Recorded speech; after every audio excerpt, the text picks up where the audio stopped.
kabataan ng Pilipinas. Tayo ang kinabukasan, ngunit tayo rin ang kasalukuyang naharap sa mga hamon. Ngunit hindi tayo binibigyang kahulugan ng mga ito. Tayo ay konektado. Tayo ang kabataan, bantay bayan.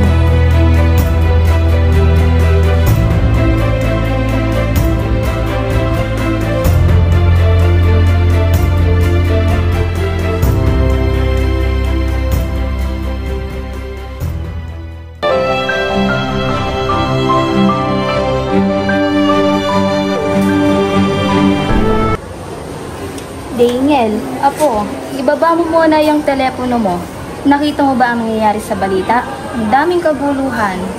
Lola. Pare-pareho lang naman yan. Politika, krimen, ano bang magagawa ko? Mas marami kang magagawa kaysa dyan sa iniisip mo. Nung kasing edad kita... Ay, naku. Ito na naman tayo. Kwentong martial law. Oo, apo. Mahalagang alalahanin. Dahil ang kabataan, kami ang lumaban para sa pagbabago.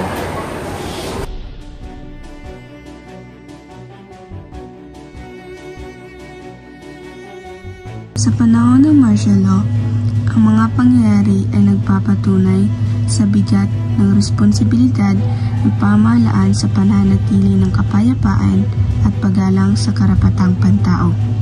Ang mga alaala ng panahong iyon ay nagsisilbing paalala sa kahalagahan ng demokrasya at malayang pamamahayag, ang pagkawala ng mga buhay, ang paglabag sa karapatan at ang pagkontrol sa media ay mga aral na hindi dapat kalimutan.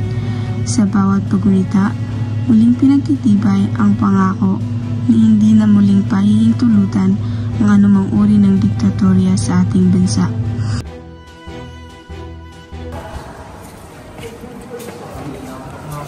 Supersibo!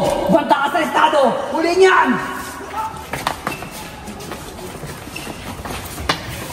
Mama! Mama!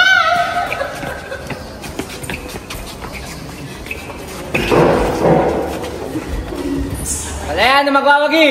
Kalayan na magwawagi! Tumigil ka na! Arindi ka na ha! Kalayan na magwawagi! Tumigil ko! Tumigil! Tumigil ha!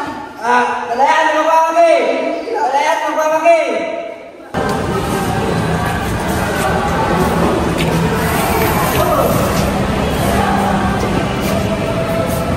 Benjo, may kapangyarihan ang sining mo. Magagamit mo ito para magbigay inspirasyon sa mga tao, para magkwento, para gumawa ng pagbabago. Pero ate, sino makikinig sa isang pintor na tulad ko? Hindi totoo yan. Mahalaga ang boses mo. Ano ang gusto mong sabihin sa komunidad mo? Gusto kong ipakita sa kanila na kaya natin lampasan ng kahirapan at magkaroon ng kapayapaan. Hindi mo papayaran bilang hamon. Sabi nila ang sikreto sa sira ng intensyon ng kakailangan. Alam ko din sa kailangan sabihin ng totoo. Matutulungan kita mapalabas ito. Paano? Kontrolado nila ang website at kaya ba ng parayan? Huwag kang mag-alala. May alam ko kung ilang tricks, malalagpasan natin ng sensor.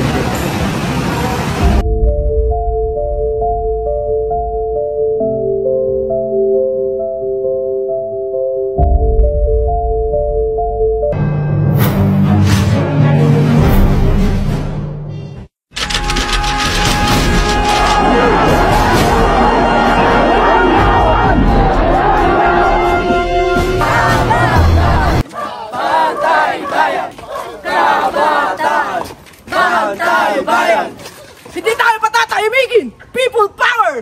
Kabatan! Kabatan! Kabatan!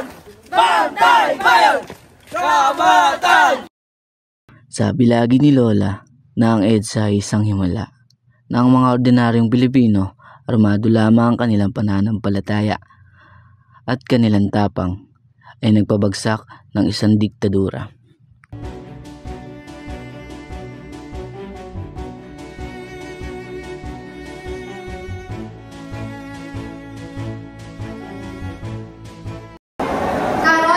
Salamat nga pala sa pagbabahagi ng iyong karanasan sa kabataan. Kailangan kasi nilang marinig ang mga kwento ng katatagan at pag-asa. Ang kunin ko yan, Gina. Hindi natin dapat kalimutan ng nakaraan. Ngunit Ngunit dapat din natin malalahanin ang hinaharap. Ang hinaharap ay nasa mga kabataan ikaw. Kailangan natin ng mas maraming suporta para sa programang ito. Ang kabataan ang ating pag-asa para sa isang mapayapa at maunlad na komunidad.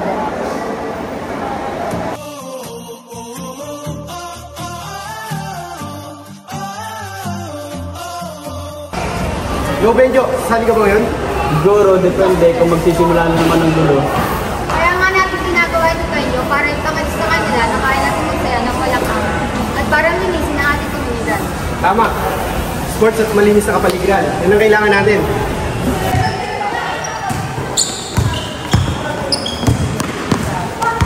Ano ang problema mo ah? Ano ang problema mo? Ikaw, ano ang problema mo? Game break, tama na! Dapat nagtiriwang tayo dito. Tama na! Kailangan mo kumaliwan na to. Tayong lahat ay Pilipino. Tayong lahat ay magkakapit-bahay. Ano ang gusto mo nga isang bagad?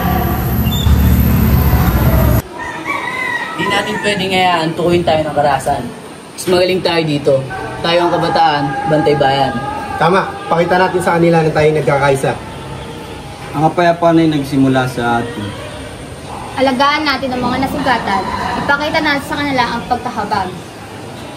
Nagsimula ako ng kabataan, bantay bayan. Ibahagi ang inyong mga kwento, kapayapaan at pagkakaisa. Narito kami upang suportahan kayo. Narito kami para bumuo ng isang kinabukasan. Huwag mawalan ng pag-asa, huwag sumuko sa kapayapaan. Mag-live tayo para may ipakita natin sa mundo kung ano ba nais natin parating.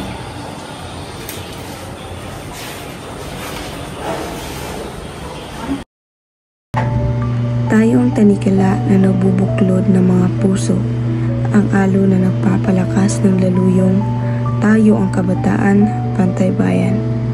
Liwanag sa kadiliman, haligi sa bagyo, hindi lang tagapag-alaga.